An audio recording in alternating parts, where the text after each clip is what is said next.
Hello viewers, তোমরা সবাই কেমন আছো? আশা করছি তোমরা সবাই অনেক ভালো আছো। আজকে আমি তোমাদেরকে ষষ্ঠ শ্রেণী গণিত প্রবাহ এই বইটির 247তম পৃষ্ঠা 4, 5, 6, 7 এই 4টে দাগের অঙ্কগুলো সুন্দর করে বুঝিয়ে সমাধান করে দেখাবো। তোমরা ভিডিওটা প্রথম থেকে শেষ পর্যন্ত মন দিয়ে দেখতে থাকো, ঠিক আছে? এর আগের যতগুলো পৃষ্ঠা রয়েছে আমি কিন্তু প্রত্যেকটা পৃষ্ঠা অঙ্কগুলো সুন্দর করে বুঝিয়ে সমাধান করে দিয়েছি। যে সমস্ত ভাই বোনরা এখনও দেখোনি, আজকের ভিডিও ডেসক্রিপশন বক্সে দেওয়া প্লে লিস্টে লিঙ্কে ক্লিক করো। ওখান থেকে ক্লিক করলে ভিডিওগুলো পর্বে পেয়ে যাবে, সেখান থেকে ভিডিওগুলোকে দেখে নেবে, ঠিক আছে? ভিডিও শুরু করার আগে তোমাদের কাছে একটা ছোট্ট অনুরোধ করবো, যারা এখন আমাদের এই চ্যানেলটাকে সাবস্ক্রাইব করোনি তারা প্লিজ চ্যানেলটাকে সাবস্ক্রাইব করে দেবে। আর যারা আগে থেকে করে রেখেছো তাদেরকে আমি অসংখ্য ধন্যবাদ জানাচ্ছি। এখানে তো 4 নম্বর অঙ্ক কী বলছে, আমার ঘরের দৈর্ঘ্য ও প্রস্থের অনুপাত 7:5।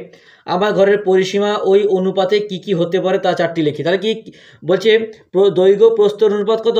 7:5। তাহলে পরিসীমা সূত্র আমরা জানি 2 × দৈর্ঘ্য প্লাস প্রস্থ, ঠিক আছে? দৈর্ঘ্য প্রস্থের অনুপাত বলে দিচ্ছি এখানে 7:5। তাহলে আমি লিখে দেবো দৈর্ঘ্য ও প্রস্থের অনুপাত কত?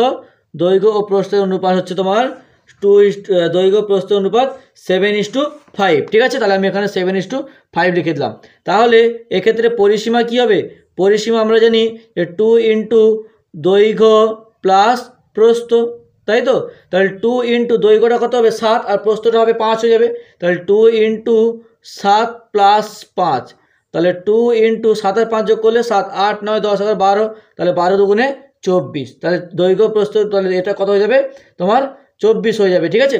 তাহলে এখানে বলছে আরও এরকম কি কি হতে পারে। তাহলে দেখো, আরও আমি যদি দৈর্ঘ্যটাকে 7কে 2 দিয়ে গুণ করে 14 লিখি, তাহলে 5কে 2 দিয়ে গুণ করতে হবে, তাহলে কত? তাহলে আমি ধরো দৈর্ঘ্য প্রস্থের অনুপাত আমি ধরলাম দৈর্ঘ্য প্লাস প্রস্থের অনুপাত, ঠিক আছে? দৈর্ঘ্য প্রস্থের অনুপাত আমি ধরি 7কে 2 দিয়ে করে 14 5কে 2 করে 5 দুগুণে 10 হলো। তাহলে পরিসীমা কি হয়ে যাবে? পরিসীমা কীরকম হবে? 2 × দৈর্ঘ্য প্লাস প্রস্থ, তাহলে 2 × 14 10 কত? 24, তাহলে 24 দুগুণে 48 হয়ে যাবে। তারপর আবার 24কে আবার সেম টু সেম করতে হবে, আবার দেখবে করলে হবে 72 হবে। তারপর আবার 72কে দেখবে ওইটা গুণ করবে, এরকম করে কিন্তু পরপর পেয়ে যাবে, ঠিক আছে? তারপর দেখো 5 নম্বর অঙ্ক কী বলছে। 5 নম্বর অঙ্ক বলছে, আমার কাছে 26টি স্ট্যাম্প আছে, আমি ও মিতা 8:5 অনুপাতে স্ট্যাম্পগুলি ভাগ করে নেব। হিসেব করে দেখি আমি ও মিতা প্রত্যেকে কতগুলি করে স্ট্যাম্প নেব। তাহলে কি মোট স্ট্যাম্প কটা? মোট স্ট্যাম্প হচ্ছে তোমার 26টা। তাহলে মোট স্ট্যাম্প সমান 26টা। তাহলে এখানে বলছে আমি ও মিতা এত অনুপাত, তাহলে আমার ও মিতার অনুপাত কত? আমার ও মিতার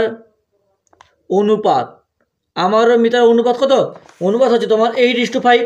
তাহলে 8:5।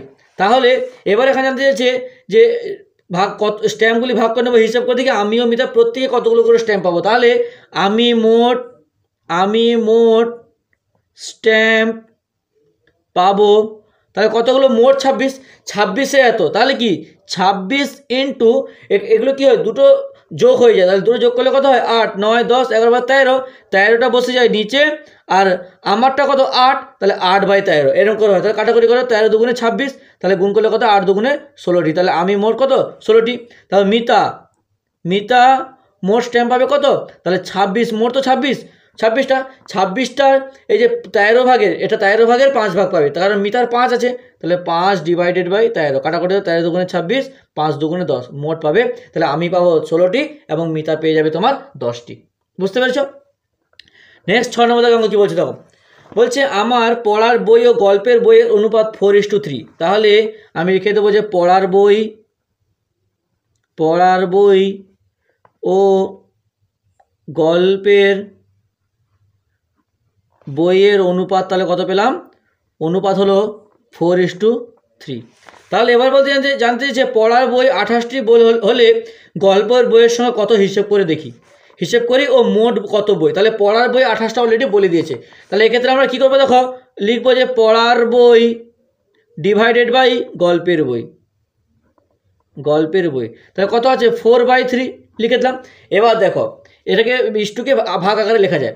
তাহলে এবার দেখো আমাদের কি বলেছে এখানে বলেছে যে পড়ার বই 28টি। তাহলে পড়ার বই 28টি বলে দিলে আমাদেরকে দেখে নিতে হবে যে 4-এর সঙ্গে কত গুণ করলে 28 হচ্ছে। দেখো 4-এর সঙ্গে আমি যদি 7 গুণ করি 28 হচ্ছে। কেন গুণ করলাম? কারণ অলরেডি এখানে 28টা বলে দিচ্ছে। আর লবে যেটাকে দিয়ে ভগ্নাংশের ক্ষেত্রে লবে যেটাকে গুণ করতে হয়, হরেও সেটা দিয়ে গুণ করতে হয়। হরে যেটা দিয়ে গুণ করতে হয়, লবেও সেটা দিয়ে গুণ করতে হয়। তাহলে ইকুয়ালস টু এটা 3 × 7।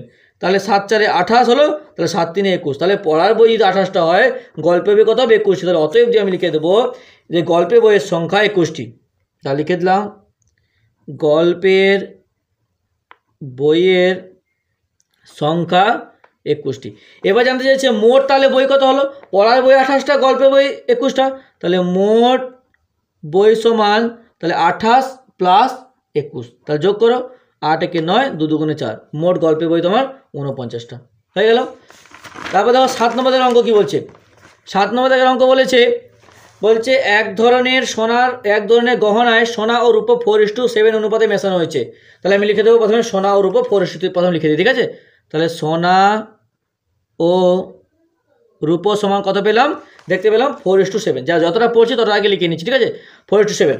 এবার বলছে এই রকম গহনায় 357 মিলিগ্রাম রূপোর সাথে কত মিলিগ্রাম সোনা মেশানো হয়েছে হিসেব করে দেখি। একই রকম আগের যে অঙ্কটা সেম টু সেম অঙ্ক। তাহলে সোনা ডিভাইডেড বাই আমি রূপো লিখে দিলাম, তাহলে কত 4/7। তাহলে এবারে কি বলেছে এখানে, বলছে 357 মিলিগ্রাম রূপো, তাহলে রূপো 357 মিলিগ্রাম বলে দিচ্ছে।